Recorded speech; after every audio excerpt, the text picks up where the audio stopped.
Our call to worship this morning is from Psalm chapter 34, verses 1 through 3. I will bless the Lord at all times. His praise shall continually be in my mouth. My soul makes its boast in the Lord. Let the humble hear and be glad. Oh, magnify the Lord with me, and let us exalt his name together. Please grab your Trinity hymnals, turn to number 660, as we exalt the Lord with one another in song.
Please bow your heads in prayer with me.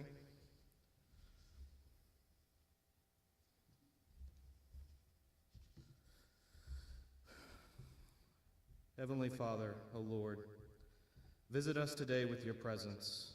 Be near to us and shine your face upon us as we worship you. Let your eyes be open to the pleas of your servant and to the pleas of your people, giving ear to them whenever they call to you. For you separated them from among all the peoples of the earth to be your heritage.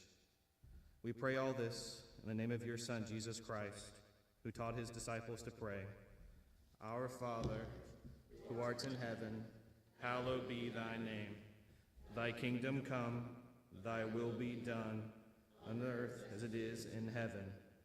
Give us this day our daily bread, and forgive us our debts, as we forgive our debtors. And lead us not into temptation, but deliver us from evil. For thine is the kingdom, and the power, and the glory forever. Amen. You may be seated.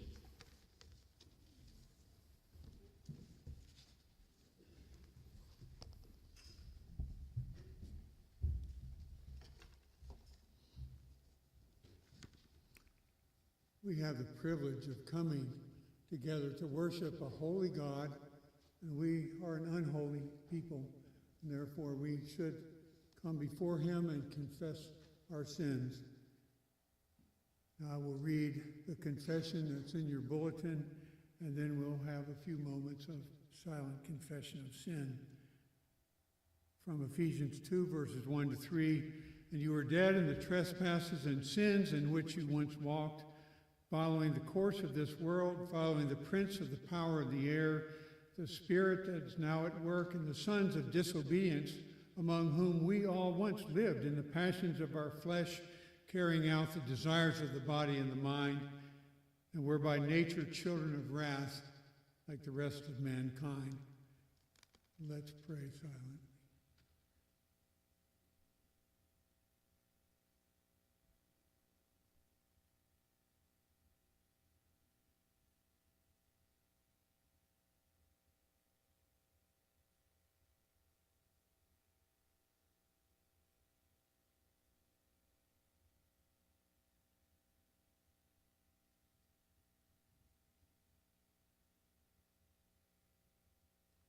In Jesus' name we pray.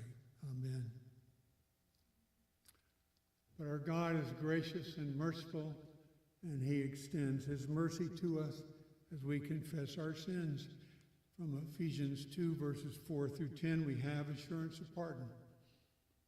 But God, being rich in mercy, because of the great love with which he loved us, even when we were dead in our trespasses, made us alive together with Christ.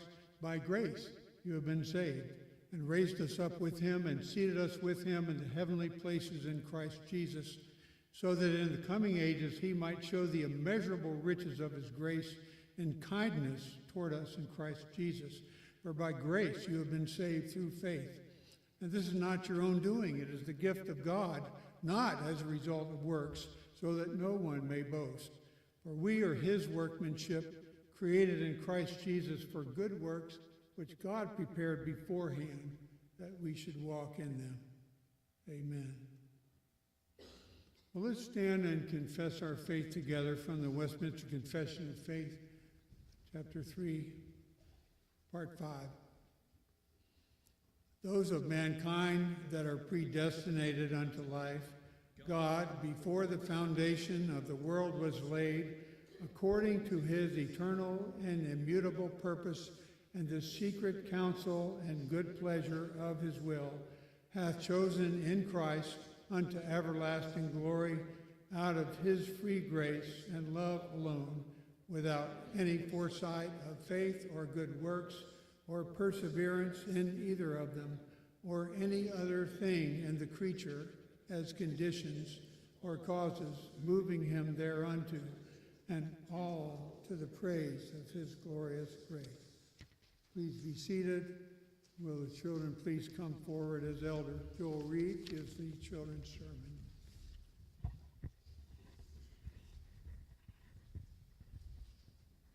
Oh, we got one more. Good morning. Good morning. Yeah, you look like you're still waking up. Oh, yeah. You're going to hear a word today, so I'm going to ask you, what is grafting? If you don't do a lot of gardening, you're probably not familiar with that term, but I wanted to show you, because Paul talks about grafting. And what we have here is usually two plants that are put together so they share the same root. And they're oftentimes similar plants so that you can kind of get a new breed of plant with it, something new. Well, Paul talks about the Gentiles being grafted into the Israelites. And what he's talking about is the fact that in Jesus, we're all different people. And so there isn't like a Jew or a Gentile, it's a Christian. And so when he's talking about grafting, he's talking about how God makes us new and puts us together so that we're all one in Jesus. Let's pray. Dear Heavenly Father, we thank you that you make us new, that you make us different. Father, we pray that you would remind us that it is only in you that we serve the purpose that you have set us aside for. In Jesus' name we pray. Amen.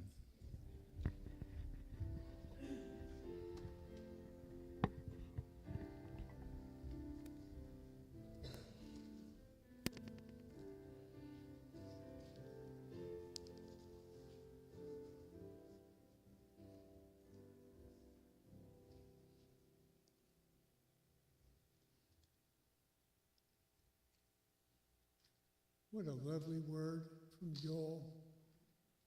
Praise God that he has grafted us in to the vine. I'm going to read about Jesus as the true vine from John chapter 15. If you would like to join with me. If you don't have a copy of God's word, there are some on the table.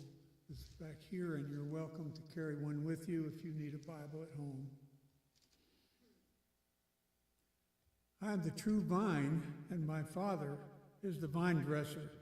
Every branch of mine that does not bear fruit, he takes away, and every branch that does bear fruit, he prunes, that it may bear more fruit. Already you are clean because of the word I have spoken to you. Abide in me, and I in you. As the branch cannot bear fruit by itself unless it abides in the vine, neither can you unless you abide in me. I am the vine, you are the branches. Whoever abides in me and I in him, he it is that bears much fruit, for apart from me you can do nothing. If anyone does not abide in me, he is thrown away like a branch and withers, and the branches are gathered, thrown into the fire, and burned. If you abide in me and my words abide in you, ask whatever you wish, and it will be done for you. By this my Father is glorified, that you bear much fruit and so prove to be my disciples. As the Father has loved me, so have I loved you. Abide in my love. If you keep my commandments, you will abide in my love, just as I have kept my Father's commandments and abide in his love. These things I have spoken to you, that my joy may be in you, and that your joy may be full. This is my commandment, that you love one another as I have loved you. Greater love has no one than this, that someone lays down his life for his friends. You are my friends if you do what I command you. No longer do I call you servants, for the servant does not know what his master is doing, but I have called you friends, for all that I have heard from my Father I have made known to you. You did not choose me, but I chose you and appointed you that you should go and bear fruit, and that your fruit should abide, so that whatever you ask the Father in my name, he may give it to you. These things I command you, that you will love one another. The grass withers, the flower fades, but the word of our God will stand forever.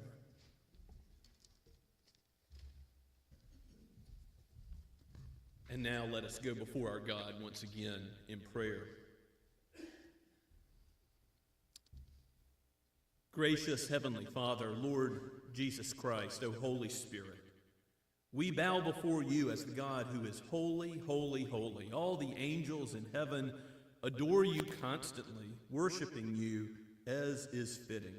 May we join with their praises here on earth. O Lord, open our mouths to sing of your character and your works. May we praise you for what you have done in Christ, as you have gathered a people for yourself of every nation, tongue, and tribe. O Lord, we are thankful. May we fear you as we come not in our own good works or any merit of our own, but in the merit of Christ, in his perfect righteousness, in his atoning blood. We give you thanks for the finished work that he has accomplished on the cross, how he has taken the judgment we deserved. O Lord, make us a grateful people as you have freed us from sin's penalty and from slavery to it as a principle in our life. Lord, help us, aid us by your grace to battle indwelling sin that remains. O Lord, may we be sanctified in your truth. This is a promise you have made, and so we pray expectantly, confidently that you are at work in your people. Lord, we pray for all the various ways in which you minister to your people, both through the programs of the church and informally through the week, through the fellowship of your body. I thank you for the women's ministry and how you have bound together this group of ladies in you. And Lord, we pray that this would continue to bear much fruit. And we pray for the meeting of the men, even later this month, Lord, that you would solidify this ministry and bless it with great fruit in terms of our fellowship, our discipleship. Lord, we give you praise for all the covenant children that belong to this body and that you have had be present today. We know that no one is here by accident, but by your sovereign will. And we give you praise for that, Lord. Help parents as they seek to raise children in the nurture and admonition of you. But bless those who are preparing for marriage, Lord, that they might build upon the solid rock, the Lord Jesus. And building upon you, Lord Christ, you would guide and direct their steps, not only for the day of the wedding, but in all of their lives, that you would provide light to their path, a lamp to their feet by your holy word. O Holy Spirit, we pray that you would be working in us that sweet fellowship, that one anothering that you have called us to in the gospel, and that it would overflow to the lost, to to show hospitality and goodness and kindness, deeds of love and mercy to our neighbors, those co-workers that we know have not yet embraced Christ. Oh Lord, give us boldness to speak of the gospel and give us grace to live it out. We pray that you would bless those conversations, that you would call those who are your sheep. Oh Lord, you are at work by your Holy Spirit. You regenerate, you give the new birth, and you ultimately sanctify and glorify for the sake of your great name, for the sake of your glory. Lord, we pray for those who have not yet come to faith throughout the world. We pray for both those who are of Jewish descent and those who are of Gentile descent, those who are engrafted branches and those who are of the nation of Israel. Even as we consider what your word says this morning, we pray, Lord, that from every nation, tongue, and tribe, from those who are ethnic Israelites to those who are trapped in the false religion of Islam or who are atheist or agnostic, in every place would you bring in those who are your sheep. We pray particularly for the church in Rwanda. Lord, we ask for your blessing on the ministry of Lee Shelnut as he has recently spoken to us. We pray that you would be with the Goodmans as they teach in Uganda, as Drew teaches there. Bless Laura and their family also. Father, we pray that you would bless intern Don Walker. Give him, Lord, success in his studies and give him continued confidence and progress in his learning with us. We thank you, Lord, for how you are using him, and we pray for Jen and for Samuel as well. Lord, we pray for seminaries, that they would teach faithfully your word, and that another generation of ministers and missionaries might come from those who are in school now. We ask that you would bless the Associate Reformed Presbyterian denomination, that the ARP would not be a light on a lampstand that is snuffed out, but that would be zealous for your gospel and proclaiming the truth. And so you would bless us as a denomination to be your remnant that would carry forth the good news and be playing a part in its dissemination throughout the whole earth. Lord, we thank you for how you have given so graciously to your church gifts from on high, spiritual gifts. We pray for the conference upcoming in May, that we would better use all of the spiritual gifts of all of the body. Lord, that you would bless the message that Dr. Keith Evans brings even now as he prepares it, and bless us as we hear. We thank you, Father, that you are good to your people, that you have given so abundantly to us. Make us thankful. Make us sing your praise as is appropriate for the creatures. For if we did not sing of who you are, the rocks would cry out. All creation praises you. And so ought not we who have breath praise your name, O Lord, even as those kings of men and those in authority do not always bow the knee to you. We pray for them, knowing that you are sovereign, Lord, over all the affairs of men, over presidents and Congress and the Supreme Court, over all leaders in the world. And even as we consider that we are in a spiritual war, in a place where there is much darkness, and those in high places have great influence, Lord, we ask that you would restrain evil, that you would protect your church, that you would guard your people. Again, your Israel, your people called out of darkness and into your light. Lord, protect the persecuted church, we pray. We pray, Lord, that you would aid the downtrodden in all of humanity, that those who are under threat might be held and kept safe. We particularly lift up the unborn, Lord. We long to see a day in which abortion is looked down upon as the horrific act that it is by all of mankind. Would you continue to bring this day about, Lord, we ask, knowing that you are a God of justice, a God whose righteousness rolls down like an ever-flowing stream, and we will know a day in which the knowledge of you covers the earth as the waters cover the seas now. And we look forward to that great day, even as pilgrims going to that better land, saying, "Come, Lord Jesus, come quickly and aid us." so that we might keep our eyes fixed on you, Lord Christ, as the author and finisher of our faith, as we are headed by your shepherding care and all by your grace towards that better home. We pray all this in the name of Christ, our Shepherd King. Amen. And let us sing the Lord's praises once again from the Trinity hymnal, number 455, And Can It Be That I Should Gain?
Let's pray together. Amazing love, what can it be that you died for me. Thank you, God, that you had your Son die for us. We thank you for all that. We thank you for this congregation. We thank you for this time together. We ask you to bind us together and to hold us together and to keep us under your wing. We thank you for this church. We thank you for the opportunity to worship freely. We thank you for this beautiful day we've given and the wonderful benefits that we have, the amazing things that we have that we many times don't treasure. Help us to treasure those things. We thank you in the name of Christ, and we ask you, we thank you. Excuse me, I'm sorry. Thank you, Lord, and we ask all this in Jesus' name. Amen. Please be seated.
Please be seated. And take your copy of God's Word and turn with me to Romans 11. Romans 11, looking at verses 11 down through the end of the chapter. There's a lot here. This is an important text that we understand and is the final bit of Paul's doctrinal section to the book of Romans. So next week, Lord willing, we'll look at the application of this doctrine, starting in chapter 12. This morning, chapter 11 and the latter half that we're looking at comes in the bigger picture of Romans 9 through 11, where Paul is asking, okay, if God's word never fails, what about Israel? Not all Israel is true spiritual Israel, Romans 9:6. So he establishes this principle that God has always been saving a remnant for himself. And that was earlier in chapter 11. Quotes Elijah in the Old Testament, thinking he was all alone. But no, had the gates of hell prevailed against God's people? No, there were 7,000 that had not bowed the knee to Baal. And so Paul's saying, I once was an unbelieving, unconverted, ethnic Israelite, a Jew, who was persecuting the church. So he is an example of God's grace being at work, saving for himself a true spiritual Israel who is even at one time in such a stark contrast to God's kingdom and rebellion against him. So in the light of this remnant that God has always been saving in the Old Covenant and now is saving in the New as the gospel goes out to the Gentiles, Paul is going to talk about the manner in which God is creating for himself a tree of salvation, one tree, not two different trees, Not two different plans of salvation, one for Israel and one for the church, no. But one tree that has natural branches and engrafted branches, has some branches that look like they're cut off, but God takes those branches from rebellion and engrafts them back in. We'll see in this text, ultimately, that God is to be glorified in salvation. A point Paul has made over and over again in the book of Romans. But we'll see this glorious benediction, this doxology, rather, at the end of chapter 11 and the final 3 verses as well. Let's give our attention to God's word, penned by Paul, breathed out by the Holy Spirit for each one of us today, beginning at Romans 11, verse 11. So I ask, did they, that is Israel, stumble in order that they might fall? By no means. Rather, through their trespass, salvation has come to the Gentiles, so as to make Israel jealous.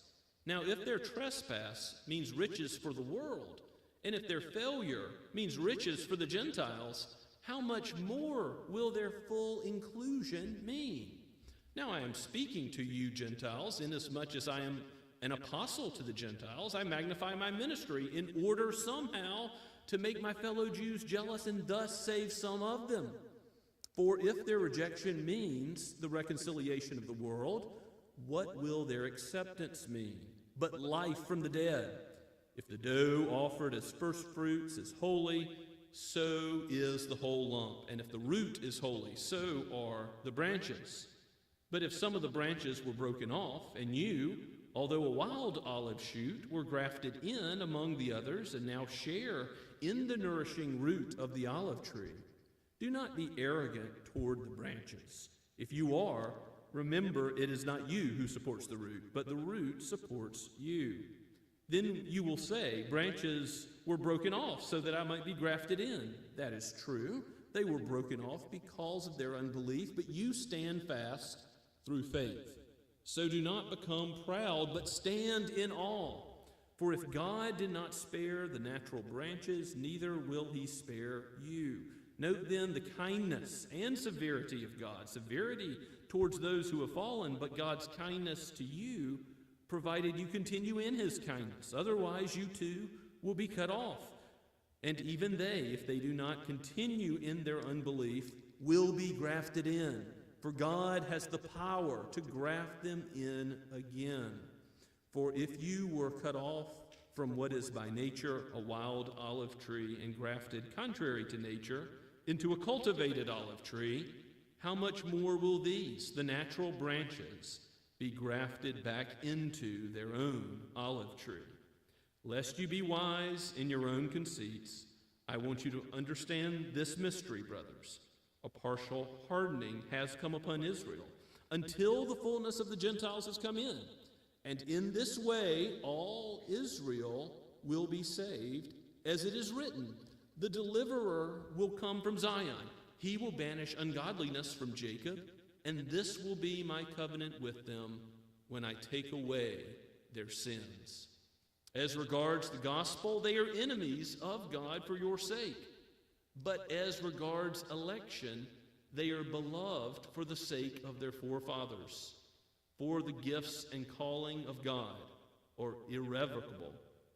Just as you at one time were disobedient to God, but now have received mercy because of their disobedience, so they too have been disobedient in order that by the mercies shown to you, they also may now receive mercy.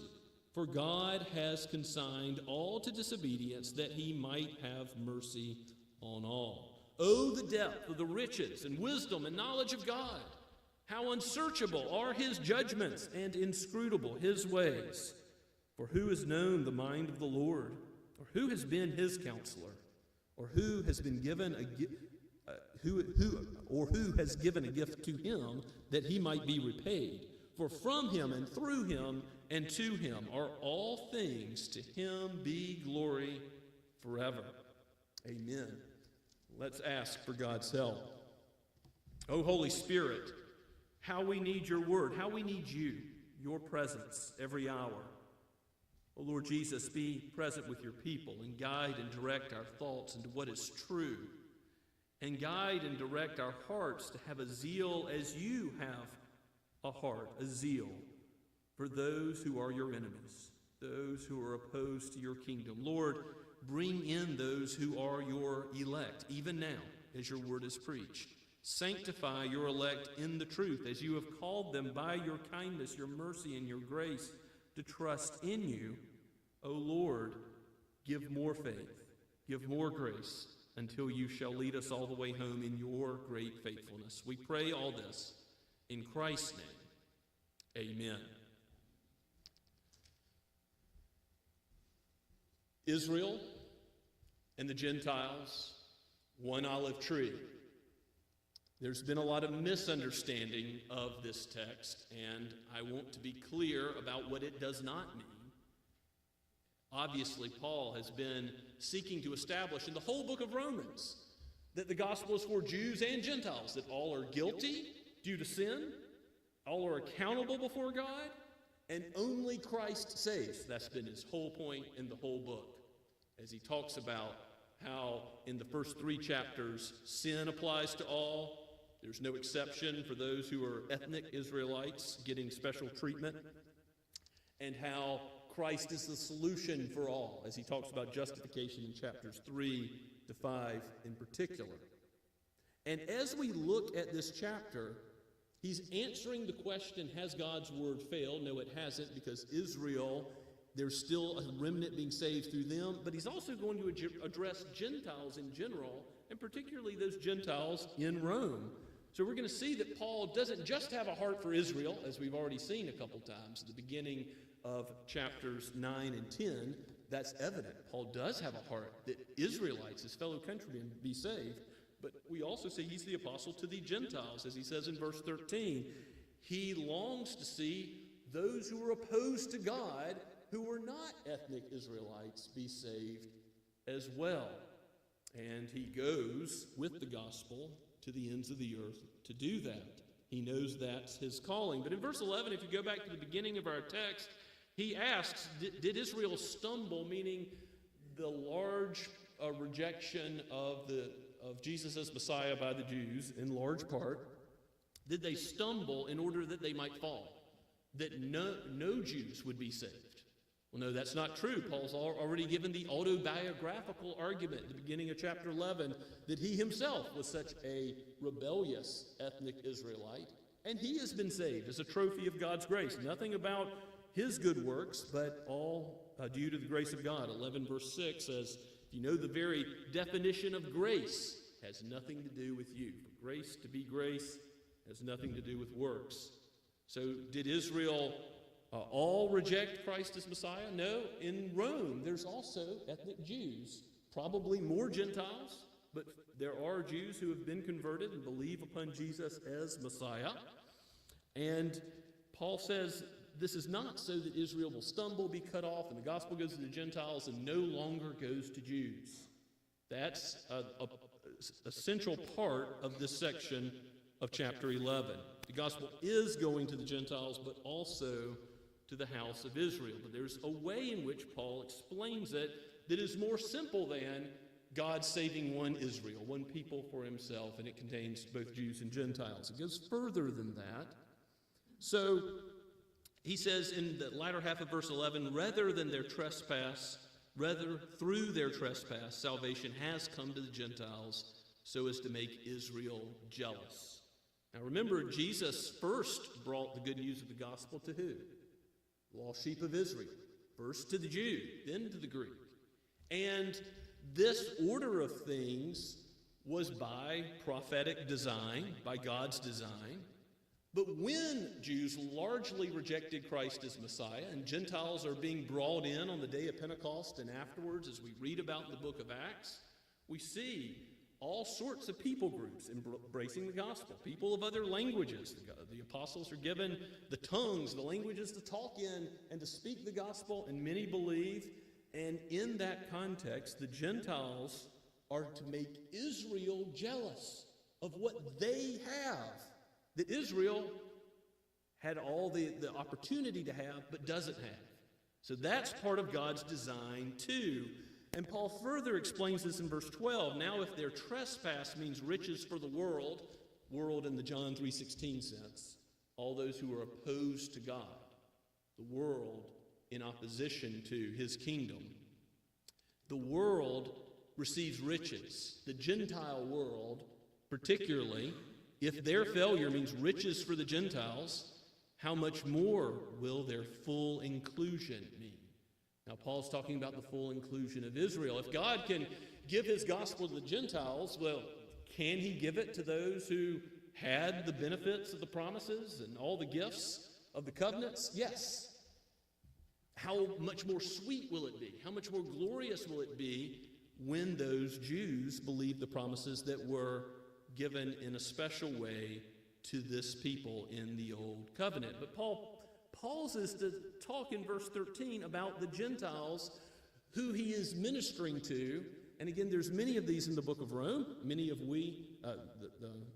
in the Roman church, and there's many of us who are hearing the book preached today who are Gentiles. We are not ethnic Israelites. We are those that have been grafted in to this tree of salvation that Paul's going to speak of.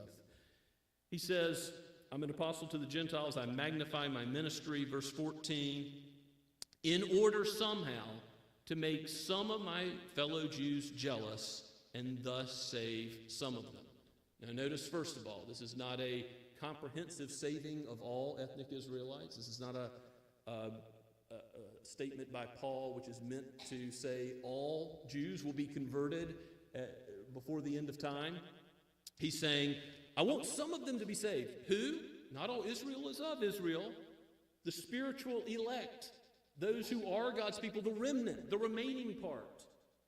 He's already explained this principle, and that's who he's speaking of here when he says, save some. God, save the ones that are your sheep out of the house of Israel. That's Paul's longing. And he knows that the Lord is powerful to do that because he did it in his own life. And he says, if their rejection means the reconciliation of the world, what will their acceptance mean but life from the dead? Ephesians 2, we read in our confession of sin and assurance of pardon this morning, how good it is to read in those first few verses, you're dead in sin, under the power of the prince of the air. That's not good, but how good it is to read that God has made us alive in Christ Jesus. And you see, that's true for Gentiles who believe upon Christ, the Redeemer out of Zion, and that's true for Jews who believe upon Christ. They are given newness of life as well.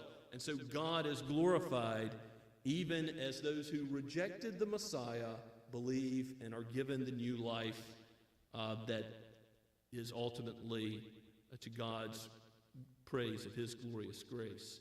Now in the section from 17 to verse 24, you have the picture of the olive tree, and you can look up online what this tree looks like. It's sort of a gnarled trunk, but many branches, and the horticulture that Elder Reed explained to the children about grafting is known to the Apostle Paul in the ancient world. They're natural branches, right? God has pictured this tree as Israel, and there's many Old Testament references to God planting a vine and tending it, and you've got some of those in your outline. You might want to refer to Psalm 80 in particular, verses 8 through 16. There's places in Isaiah and Jeremiah as well where this imagery is used in the Old Testament. And of course, we read from John 15 how Jesus is the vine, the tree trunk. And if you abide in him, you have life. Without him, you can do nothing. The root being connected to the life-giving source is so essential in this metaphor, in this image. And of course, Jesus is saving one people for himself, Jews and Gentiles, one olive tree. Paul's not saying there's a different way of salvation for those in Israel. That would be against everything he's argued in this whole epistle. But he is saying some branches look like they've been broken off, and that's to make the Gentiles, as they're being engrafted in, that's to make those branches jealous, so that if in God's providence, those branches that appear to be broken off, that are in rebellion against his kingdom, are his elect. They are the remnant. but they're not friends with God yet. What will they be in the fullness of time? He who predestines, he who foreknows. He calls, he justifies, he sanctifies, he glorifies. That Romans 8 glorious chain of salvation. If God has elected Israelites who are currently in rebellion against him, guess what he's going to do? He's going to, in the fullness of his timing, bring them in and save them. And we're going to see how Paul further explains that in the next section. Now, you should fear. If you're grafted in, you should not be proud and say, oh, I've got something that Israel doesn't have. No, humility is the right place for those who know that salvation's all of grace, all of what God did, nothing of what we have done. And so that is part of the illustration of the olive tree that Paul says, no, stand in awe, end of verse 20. Be careful that the kindness of God leads you to repentance, else the severity of his judgment will come upon sin. He is a God who judges sin, but his kindness ought to lead us to repentance. Not wisdom in our own eyes, but recognizing he is wise for revealing this great mystery. And several issues come up in the section from verse 25 up to verse 32. But let's take the mystery issue first in verse 25. Paul says, lest you be wise in your own conceits, I want you to understand this mystery, brothers. Just stop there. What is a mystery? It's not like a novel where you're trying to find out who did what. It's not like the mystery religions like the Masonic Lodge where you have to go up in order of ranks until you finally get to know super secret stuff.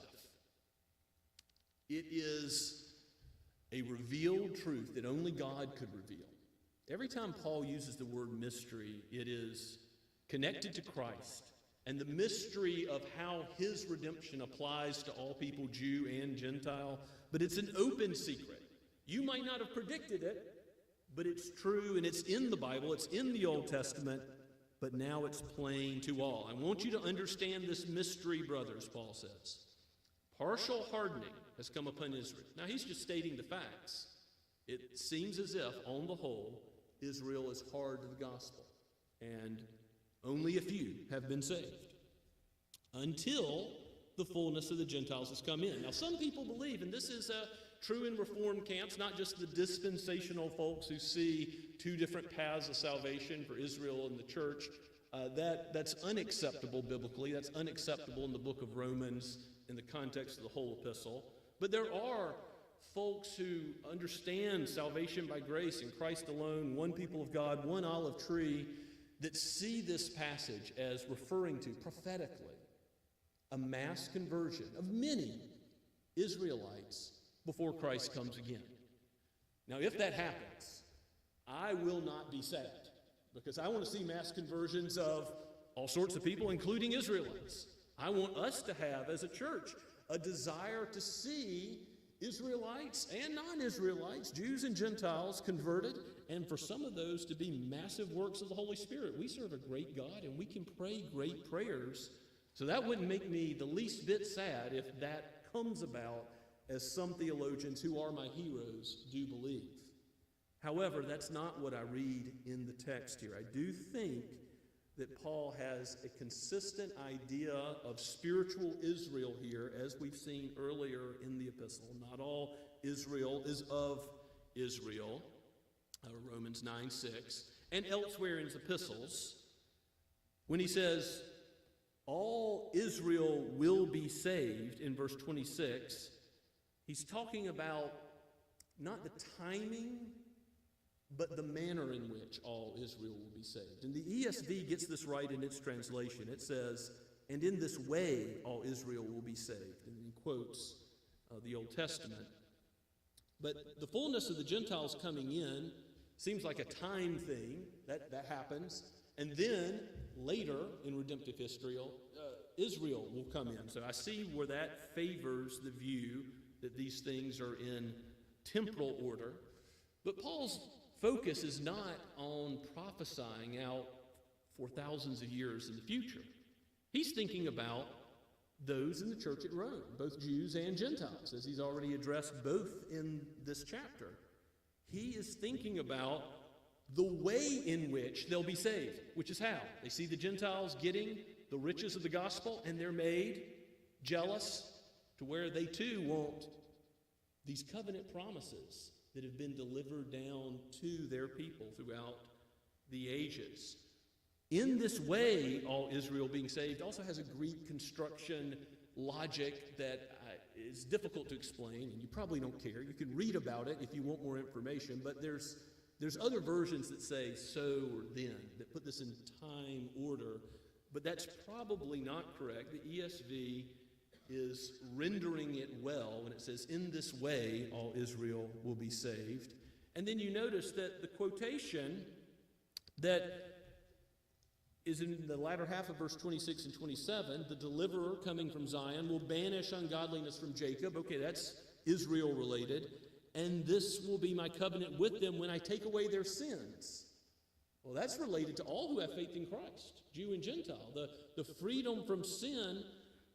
And this is related to the first coming of Christ. This isn't looking far into the distant future of his second coming. This is looking at Christ coming as Redeemer, as Messiah, to take away the sins of his people. And I want you to see in other places in Paul's reasoning how Jews and Gentiles being brought together to be one olive tree, one man. One of those places is the verses that are in your preparation for worship, Ephesians chapter 2. I put 11 through 16. You can just start in the middle. I'm not sure what verse this is, but now in Christ Jesus, you once who were far off have been brought near by the blood of Christ. For he himself is our peace, who has made us both, speaking of Jews and Gentiles, one man, depending on your version, has broken down in his flesh the dividing wall of hostility by abolishing the law of commandments expressed in ordinances, so that he might create in himself one new man in the place of two, making peace. So you see, God is making a church out of Jew and Gentile. And there's other places where he gives this logic, besides Romans 9:6, and not all Israel are true spiritual Israel. You might go to Galatians chapter 6, right at the end of the book. In Galatians 6,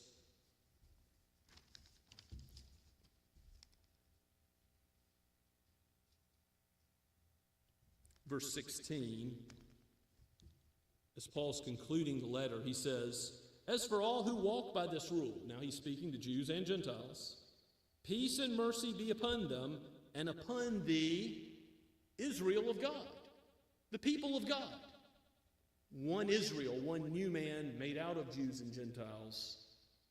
That's his assumption, that the dividing wall of hostility is broken down. God is creating a people who have faith in Christ, all by his grace, and he doesn't want either to think more highly than they ought of themselves. He wants that humility in both. He warns the Gentiles against thinking that they are better, and he's previously warned the Jews of the same. And now he is saying, this gospel, this is the manner in which Israel is being saved. All of God's elect, Jews and Gentiles, in Paul's day and today. I think that's the bottom line of how all Israel is being saved. It's freedom from sins. That's what Jews and Gentiles get, that verse 27 speaks of. And the next couple of verses are really important. Verse 28 says, as regards the Gospels, they are enemies of God for your sake. So again, Gentiles benefit because of Israel's rejection of the gospel, because that's what brings the Gentiles in and the gospel to explode to all the known world.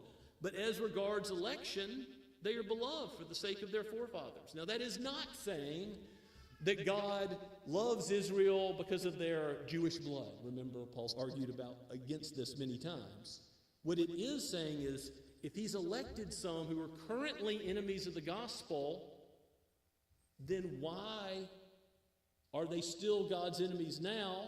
Because it's not yet the time for the fullness of Gentiles to come in and the fullness of Israelites to be saved. And again, my view is that's happening throughout redemptive history. That's not a Gentile time and then an Israelite time, but throughout the age of the last days, which we're currently in and will go on till Christ comes again, Jews are being made jealous by the gospel going out to the Gentiles, and God is bringing them in this manner. They who are at enmity with God, who are his enemies, who are Gentiles, and who are his enemies who are Jews, he is saving and bringing in. Remember how the Apostle Paul talks about in Romans chapter 5, we who are God's enemies. He shows his love for us and that Christ died for those who hated him. And that principle applies to both Jews and Gentiles, because all are guilty. And the gospel is for both Jews and Gentiles, Romans 1, 16 and 17. So the election that they have, that foreknowing that God has for his people who are Israelites, it is still for those who are currently in rebellion against him and against the gospel, enemies of God, as verse 28 puts it. For the gifts and calling of God are irrevocable, verse 29 says. Certainly the gifts you could make into the external blessings of Israel, but the calling of God, remember that golden chain in Romans 8, verses 29 and 30. Those whom God calls are justified. Those who are justified are glorified. Those who are glorified, from predestination to glorification, it's all of God. If he calls with that effectual calling, that calling that brings about the result, like Jesus calling Lazarus out of the tomb, life comes to those who are dead in sin. Paul's already referenced that earlier in chapter 11. How good it is for those dead in sin to be given life in Christ. And since that's the way that it works, the calling of God being irrevocable has to relate to his elect. And that call that is effectual, not to external matters given to Israel. And verses 30 through 32, I think, really do clinch that Paul is not looking to a future mass conversion, but he's talking about the church in Rome in his own day, and it's equally applicable to we who preach the gospel today in all lands, because it's a current concern. He says, just as you were at one time disobedient to God, but have now received mercy because of their disobedience, so too they have been disobedient in order that the mercy shown to you, they may also now receive mercy. They may experience the same mercy. For God has consigned all to disobedience that he may have mercy on all. And that's not universalism, all meaning all Jews and Gentiles, all in his olive tree, all in his kingdom. God has condemned all due to sin, remember, Jew and Gentile, sinners. And he is making a people, a remnant, a people for himself. One new man out of both, taking down the dividing wall of hostility by the blood of Christ on the cross. And so he gives praise to God. Who could have figured this out? The depth and the knowledge of God, his wisdom, is to be praised, not man's ingenuity. Who would have seen how God does this, even with the intricacies of the Gentiles being brought in, making the Jews jealous, and then throughout redemptive history, using this manner of drawing back in those who were naturally the recipients of the promises of God, but rejecting that covenant promise. And there's nothing that we can do to earn salvation. Salvation is all from God, it's through God, and it's to him, from him and through him and to him. That goes for everything in this world. God is sovereign, but particularly over salvation. He's the origin of it. We love because he first loved us. He is the means of it. And he is the one who's directing it all towards his glorious ends.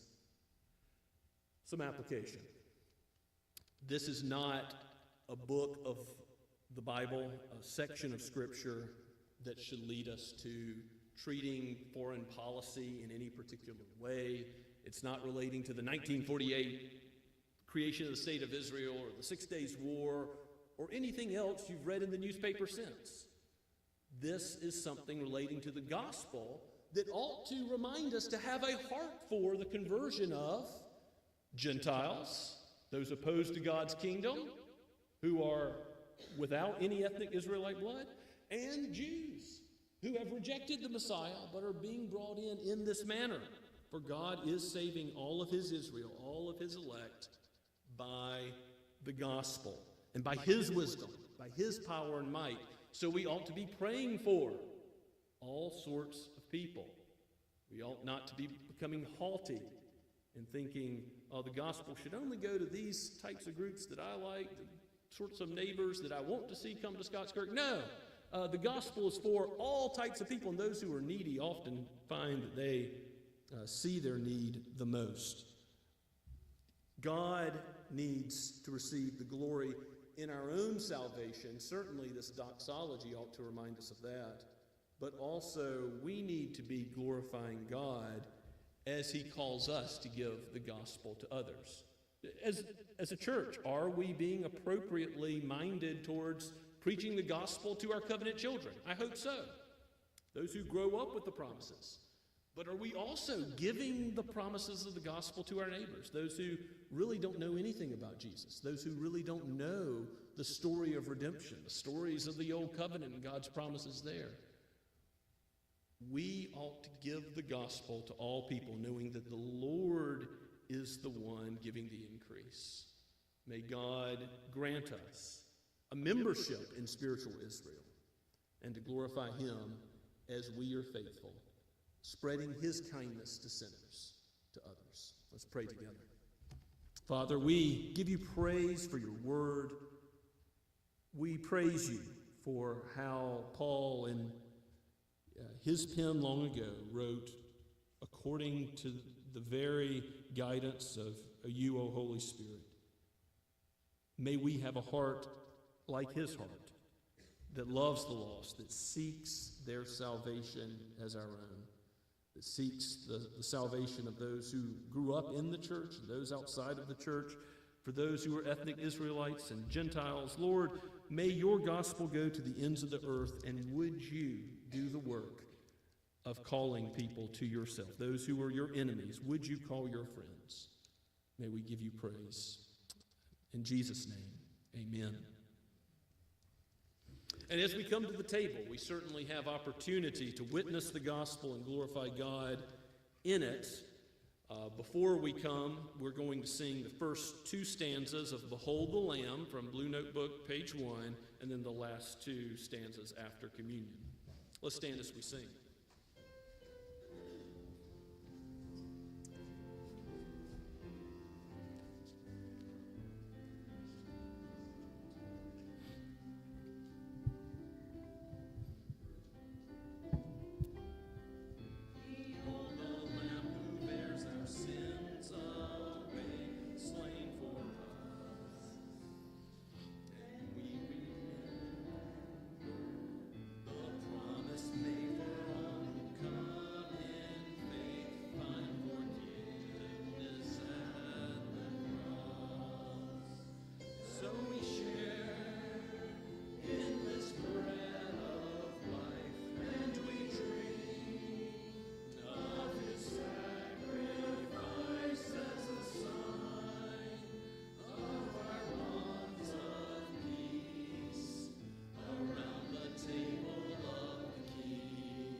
Please be seated. As we come to the Lord's table, I remind you all, as I often do, this is not the table of Scots Kirk Presbyterian or the Associate Reformed Presbyterian Church. No, this is the table of the Lord Jesus Christ. If you have professed faith in him publicly, if you are a member of a Bible-believing church in good standing, we welcome you, and we long to confirm our oneness in the same gospel with you, as it is preached to our senses even now. If you don't yet trust in Christ, or if you're a child, a covenant child, who knows the promises to some measure, but doesn't yet discern the body and blood of Christ, the gospel in this sacrament, don't yet partake. But parents, explain these things to your children. For this is a valuable means of grace, along with the preaching of the word, along with prayer. This is part of what God uses to strengthen our faith in knowing who Christ is and what he has done, and not only for us as individuals, but for us as a body. He has brought us together in the Son, in what he has done, in this great mystery of building one olive tree, one people, as we are attached to the vine, as we abide in him, so we may do his will. Without him, we can do nothing. But with his aid, with his grace, we can live the Christian life that he has called us to. I read to you the words of institution from 1 Corinthians 11 that the Apostle Paul recounts, beginning at verse 23. For I received from the Lord what I also delivered to you, that the Lord Jesus, on the night when he was betrayed, took bread, and when he had given thanks, he broke it and said, "This is my body, which is for you. Do this in remembrance of me." In the same way, after supper, he took the cup, saying, "This cup is the new covenant in my blood. Do this as often as you drink it in remembrance of me. For as often as you eat this bread and drink the cup, you proclaim the Lord's death until he comes." Let's pray together. O Lord, you have prepared this table for us, even in the midst of a dark and dying world. You are guiding, protecting, and leading your church by your word. May we see the glorious corporate aspect of being made one in you, O Lord Jesus.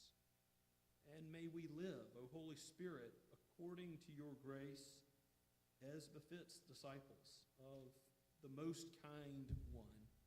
O you, Father, who have sent the Son and not spared him because of love for enemies, love for sinners. May we love our enemies. May we love enemies of the gospel.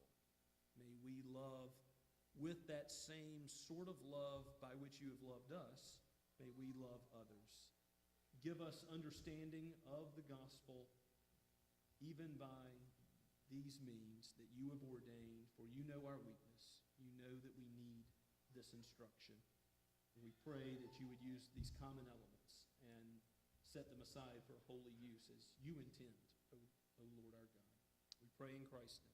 Amen.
Have you rebelled against the Most High?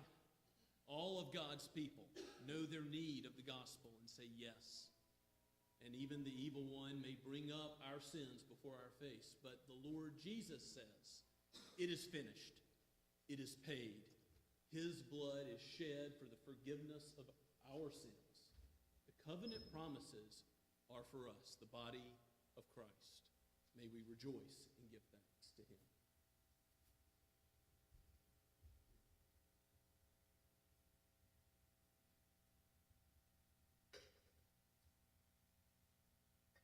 And in the same way, after supper, Jesus took the cup.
Behold the Lamb of God, who by his atonement takes away the sins of the world. All who were opposed to him, he has brought in, and justified and adopted and made children of the Most High. May we rejoice at our new standing in the Lord Jesus Christ.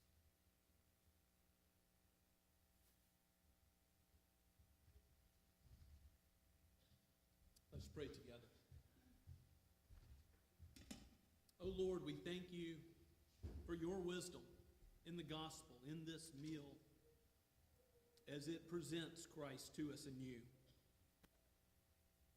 Calls us to decrease, and your grace and your glory to increase in our own minds, that we might love others, knowing that you have loved us with such a perfect love. And so you call us to love. May we love one another within your body, and may that love overflow to the world, full of enemies of the gospel as it may be. Lord, bless, deliver, Save according to your kindness and mercy. We pray in Jesus' name. Amen. Let's stand and sing our final two stanzas.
Until that great day comes when we will enjoy the marriage supper of the Lamb with all the people of God from every nation, tribe, and tongue, we give this benediction today as one that was given to the Israel of old, but also to the church in all ages, the Aaronic benediction pronounced upon God's people by God himself. The Lord bless you and keep you. The Lord make his face to shine upon you and be gracious to you. The Lord lift up his countenance upon you and give you his peace, now and forever. Amen.